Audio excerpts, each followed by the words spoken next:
Assalamualaikum warahmatullahi wabarakatuh. Salam sejahtera untuk kita semuanya.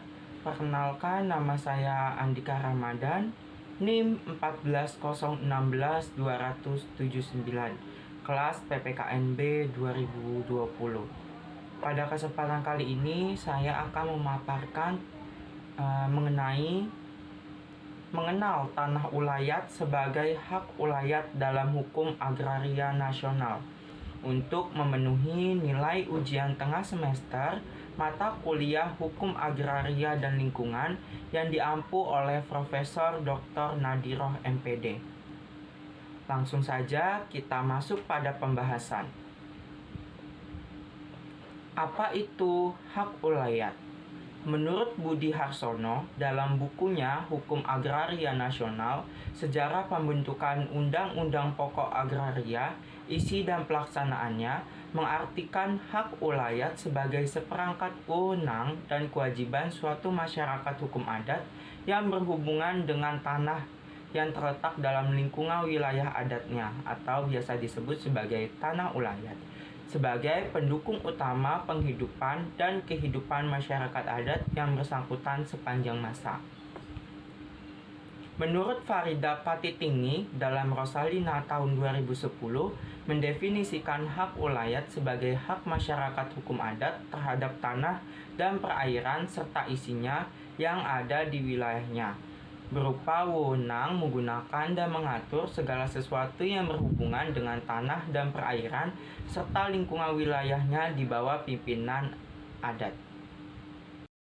Menurut Rosalina tahun 2010, hak ulayat memiliki subjek, yaitu masyarakat adat.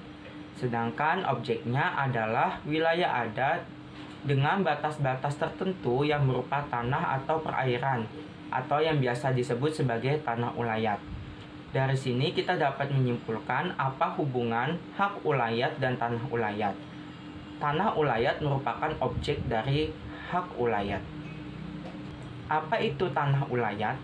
Menurut Andi Bustamin Daeng Kuno tahun 2010, tanah ulayat sendiri adalah bentuk wilayah hukum masyarakat adat yang kepemilikannya dikuasai secara komunal atau bersama oleh sekelompok suku-suku yang mendiami wilayah tertentu dengan dipimpin oleh seorang tokoh adat atau orang yang dituakan. Menurut Redina Renata Tanuramba tahun 2020, tanah ulayat merupakan tanah kepunyaan bersama yang dimiliki oleh masyarakat hukum adat yang diyakini sebagai suatu karunia atau pemberian dari nenek moyang mereka. Ciri-ciri tanah ulayat. Yang pertama adalah kepemilikannya dimiliki secara komunal atau bersama di dalam masyarakat adat tertentu.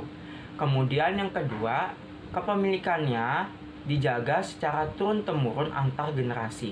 Yang ketiga, hanya masyarakat adat pemilik tanah ulayat yang berhak mengelola dan memanfaatkan tanah ulayat adatnya. Kemudian yang keempat, digunakan untuk penghidupan dan kehidupan masyarakat adat itu sendiri. Selanjutnya ada kedudukan tanah ulayat dalam hukum agraria nasional. Menurut Ismail tahun 2010 dan Ismi tahun 2017, hukum agraria nasional saat ini bersumberkan dari hukum adat dan sebagai dasar berlakunya hukum tanah nasional. Tanah ulayat sendiri dalam Undang-Undang Nomor 5 Tahun 1960 tentang Peraturan Pokok Agraria atau biasa disebut sebagai UU-PA diakui sebagai suatu hak atas tanah apabila memenuhi syarat yang ditentukan.